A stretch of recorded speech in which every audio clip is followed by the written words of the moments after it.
Սպիտակ դրոշ է պարզում Ալիևին Փաշինյանը, դոշին սպիտակ ժապավեն կպցնելով։ Կառավարության նիստին կաբինետի բոլոր անդամներն են ներկայացել սպիտակ ժապավեններով։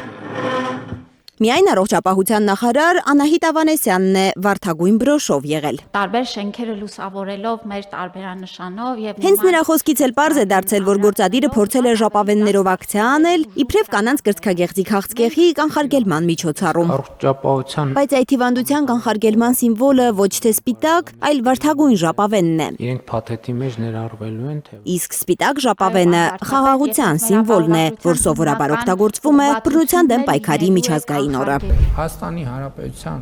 եւ Ադրբեջանի միջև խաղաղություն է հաստատված։ Կես ամսում 3 անգամ տեսել է Ալիևին Փաշինյանը։ Գոհ է։ Գոհ եմ նաեւ Կոպենհագենի մեր քննարկումներից եւ ընդհանրապես մեր շփումներից Ադրբեջանի նախագահի հետ շփումները կրում են պարբերական բնույթ, այսինքն որտեղ մենք ներկայ ենք լինում մանավանդ օգոստոսի 8-ի հաստատված խաղաղությունից հետո այդ շփումները կրում են պարբերական բնույթ։ Նաև քաղաքական Մեղրամսի իդեալական հասցե դարձած Շարմ էլ-Շեյխում Ալիևի հետ վերջին շփման նախօրեին է Փաշինյանը սրտիկներով շարք սկսել Facebook-ում։ Խաղաղության մեղրածոր տրամադրության մեջ է։ Բանակի բյուջեն արդեն կրճատել է, այսօր հայտարարել է զինծառայողների ապահովագրության հիմնադրամի միջոցների գլխից վերցնելու մասին։ Հաստատված խաղաղության արդյունքում մենք նաև հնարավոր ենք համարել, որ մենք զինծառայողների ապահովության հիմնադրամի քաղաքացիների կատարվող վճարների, պարտադիր վճարների մի մասը նվազեցնենք։ Սերը կույր է։ Through the Zangezur corridor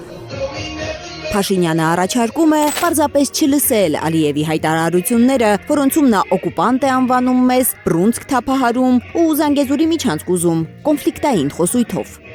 Ես առաջարկում եմ, որպեսզի ամեն ինչ ճիշտ լինի, մենք հարցերը մեկնաբանելիս հենվենք ոչ թե բանավոր քննարկումների, այլ գրավոր թղթերի վրա։ Վստահեցնում է, որ Ալիևին հենց Կոպենհագենում է հարցրել, ինչ նկատի ունի Զանգեզուրի միջանցք ասելով։ Որ այդ հարցը համարվում է հասցեագրված եւ հետեւաբար այլևս այդ թեմայի վրա կենտրոնանալու անհրաժեշտություն չեմ տեսնում Կոպենհագենի հայտարարությունից հետո։ Այսինքն այդ թեման այլևս արդիական չէ։ Ոչ մի խնդիր չկա ըստ Փաշինյանի, որ այդ հանդիպումից 5 օր հետո է նրա ադրբեջանցի գործընկերը նորից Զանգեզուրի միջանցք անվանել թրիփը։ Zangezur դահլիզի Այդ հարցի վրա կենտրոնանալու օբյեկտիվ հիմքեր այլևս գոյություն չունեն։ Օբյեկտիվ հիմքեր կան, որ բոլորս միայն սրտիկ ենք իրար։ Ձեզ համար բերել եմ Չէ որ պատերազմ ու պարտություն բերած այս մարդը օգոստոսի 8-ին մի թուղթ է նախաստորագրել։ նրանք, ովքեր դարդոտված են, նրանք նույնպես կարող են օգտվել օրը պոզիտիվով սկսելու այդ հնարավորությունից։ Երևանի օրը հանրապետության սրտից հնչած քեֆ ենք անում, հորս արև լավ ենք անում տրամաբանությամբ է շարժվում Փաշինյանը ու վստահ է, որ դեռ բավականաչափ սրտեր չի կոտրել, կվերընտրվի 2026-ին, ինչպես 2021-ին ընտրվեց։ Լարա Արաքելյան, Հայլուր։ Հայաստանում ու աշխարհում տեղի ունեցող իրադարձությունների մասին առաջինն իմանալու համար բաժանորդագրվեք մեր ալիքին, սեղմեք զանգակը, որ բաց չթողնեք ամենահրատապը, կարևորն ու հետաքրքիրը։